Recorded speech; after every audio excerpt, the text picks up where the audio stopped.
Murphy's Law. Murphy's Law is an adage or epigram that is typically stated as, anything that can go wrong will go wrong. History. The perceived perversity of the universe has long been a subject of comment, and precursors to the modern version of Murphy's Law are not hard to find. Recent significant research in this area has been conducted by members of the American Dialect Society. ADS member Stephen Goranson has found a version of the law, not yet generalized or bearing that name, in a report by Alfred Holt at an 1877 meeting of an engineering society. Mathematician Augustus de Morgan wrote on June 23, 1866, "The first experiment already illustrates a truth of the theory, well confirmed by practice, whatever can happen will happen if we make trials enough." In later publications, whatever can happen will happen occasionally is termed Murphy's Law, which raises the possibility, if something went wrong, that Murphy is de Morgan misremembered, an option, among others, raised by Goranson on American Dialect Society list. American Dialect Society member Bill Mullins has found a slightly broader version of the aphorism in reference to stage magic. The British stage magician Neville Maskelyne wrote in 1908. The contemporary form of Murphy's Law goes back as far as 1952, as an epigraph to a mountaineering book by John Sack, who described it as an ancient mountaineering adage. Frederick A. Shapiro, the editor of the Yale Book of Quotations, has shown that in 1952 the adage was called Murphy's Law in a book by Anne Rowe, quoting an unnamed physicist. In May 1951, Anne Rowe gives a transcript of an interview, part of a thematic apperception test, asking impressions on a photograph, with theoretical physicist No. 3. As for himself, he realized that this was the inexorable working of the second law of the thermodynamics, which stated Murphy's Law: if anything can go wrong it will.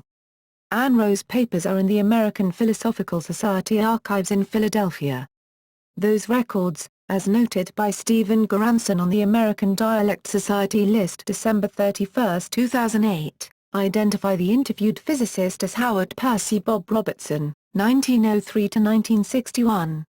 Robertson's papers are at the Caltech archives. There, in a letter, Robertson offers Rowe an interview within the first 3 months of 1949, as noted by Goranson on American Dialect Society list May 9, 2009. The Robertson interview apparently predated the Muroc scenario set by Nick Spark, American Aviation Historical Society Journal 48, 2003, pages 169, to have occurred in or after June 1949. The name Murphy's Law was not immediately secure. A story by Lee Carey in the February 1955 issue of Astounding Science Fiction referred to Riley's Law, which states that in any scientific or engineering endeavor, anything that can go wrong will go wrong.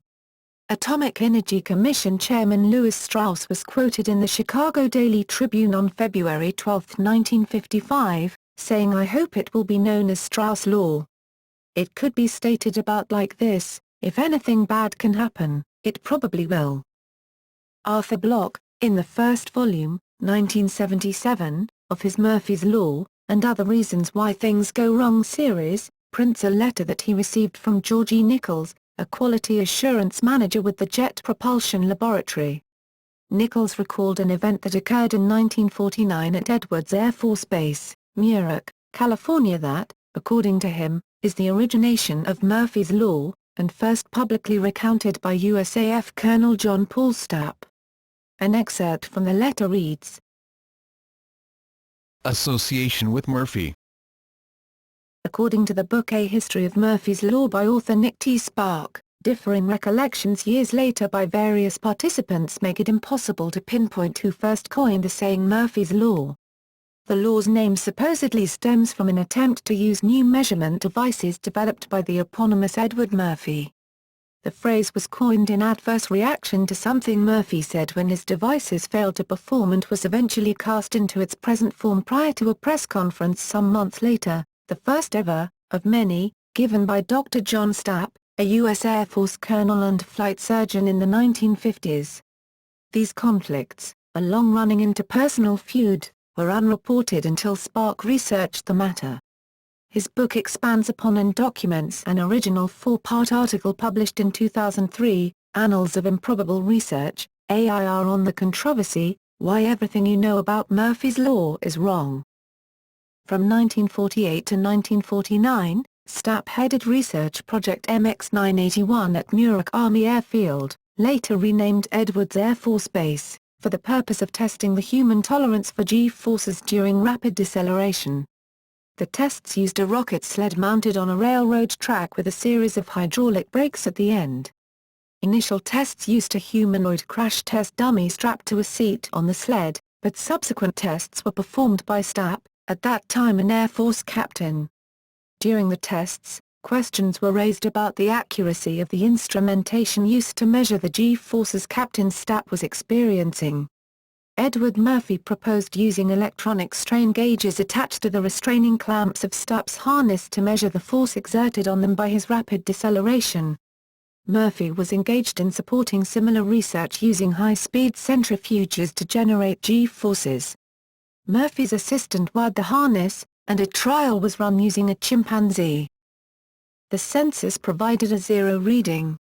However, it became apparent that they had been installed incorrectly, with each sensor wired backwards. It was at this point that a disgusted Murphy made his pronouncement, despite being offered the time and chance to calibrate and test the sensor installation prior to the test proper, which he declined somewhat irritably, getting off on the wrong foot with the MX-981 team. In an interview conducted by Nick Spark, George Nichols, another engineer who was present, stated that Murphy blamed the failure on his assistant after the failed test, saying, "If that guy has any way of making a mistake, he will." Nichols' account is that Murphy's law came about through conversation among the other members of the team. It was condensed to "If it can happen, it will happen," and named for Murphy in mockery of what Nichols perceived as arrogance on Murphy's part. Others, including Edward Murphy's surviving son Robert Murphy, deny Nichols' account, which is supported by Hill, both interviewed by Spark, and claim that the phrase did originate with Edward Murphy. According to Robert Murphy's account, his father's statement was along the lines of, "If there's more than one way to do a job, and one of those ways will result in disaster, then he will do it that way." The phrase first received public attention during a press conference in which Stapp was asked how it was that nobody had been severely injured during the rocket sled tests. Stapp replied that it was because they always took Murphy's law under consideration. He then summarized the law and said that in general, it meant that it was important to consider all the possibilities, possible things that could go wrong, before doing a test and act to counter them. Thus Stapp's usage and Murphy's alleged usage are very different in outlook and attitude. One is sour, the other an affirmation of the predictable being surmountable, usually by sufficient planning and redundancy. Hill and Nichols believe Murphy was unwilling to take the responsibility for the device's initial failure, by itself a blip of no large significance, and is to be doubly damned for not allowing the MX-981 team time to validate the sensor's operability and for trying to blame an underling when doing so in the embarrassing aftermath. The association with the 1948 incident is by no means secure. Despite extensive research, no trace of documentation of the saying as Murphy's law has been found before 1951, see above.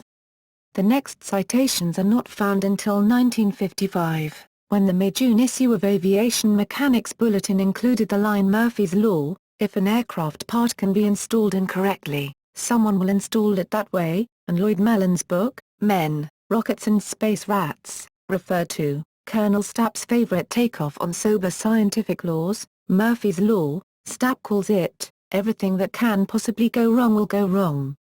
The Mercury astronauts in 1962 attributed Murphy's Law to U.S. Navy training films. Other variations on Murphy's Law. From its initial public announcement, Murphy's Law quickly spread to various technical cultures connected to aerospace engineering. Before long, variants had passed in the popular imagination, changing as they went. Author Arthur Bloch has compiled a number of books full of corollaries to Murphy's Law and variations thereof. These include the original Murphy's Law and Other Reasons Why Things Go Wrong, Murphy's Law Book 2, Murphy's Law Book 3, Murphy's Law, Doctors' Malpractice Makes Perfect, and Murphy's Law, Lawyers Wronging the Rights in the Legal Profession. Later, a collection of 3 volumes was also published. This led to a corollary Stores Selling Volume I Have Not Heard of Volume 2. Stores Selling Volume 2 have run out of Volume I. There have been persistent references to Murphy's Law associating it with the laws of thermodynamics right from the very beginning, see the quotation from Anne Rowe's book above. In particular, Murphy's Law is often cited as a form of the second law of thermodynamics, the law of entropy, because both are predicting a tendency to a more disorganized state.